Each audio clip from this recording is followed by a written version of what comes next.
When bringing another dog into your home, you are automatically bringing in conflict. Here are 3 steps how to avoid conflict between dogs. Step 1, feeding.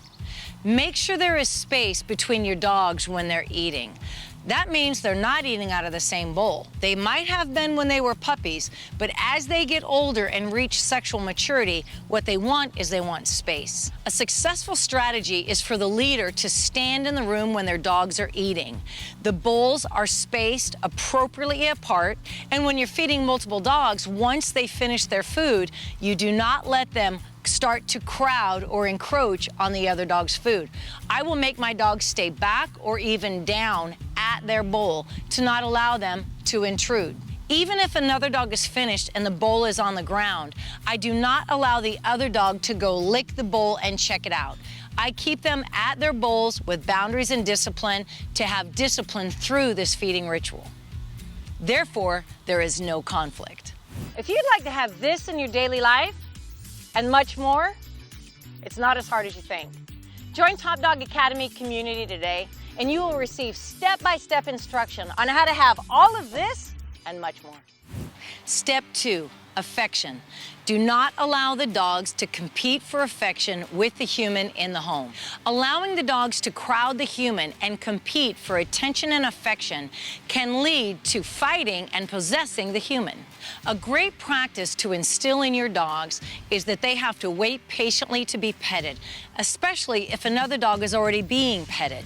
It is so common, the minute you start petting one dog, here come the others thinking that they want theirs, and they will crowd in and they will push, and this brings immediate competition and conflict.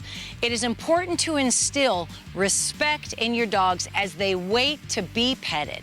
So if you have one dog that you are already sharing affection with, and here comes the other, he has to wait for you to share affection. Now, if the dog you're petting crowds in, then you're gonna send that one away. He doesn't get to compete either. So having your dogs waiting patiently is a best practice to avoid conflict. Step 3, toys and treats. It is commonly noticed the dogs don't want what they have, they want what the other dog has. The minute you bring in one toy with multiple dogs and one dog has it, the others all want it, and this brings immediate conflict. A great way to minimize this dynamic is to pay attention to your own dog's tendencies. As an example, if you're playing fetch, make sure that you have more than one favorite toy. Therefore, both dogs have their own toy, so they're not competing for the same toy. And it's not uncommon that you might have to play with the dogs individually.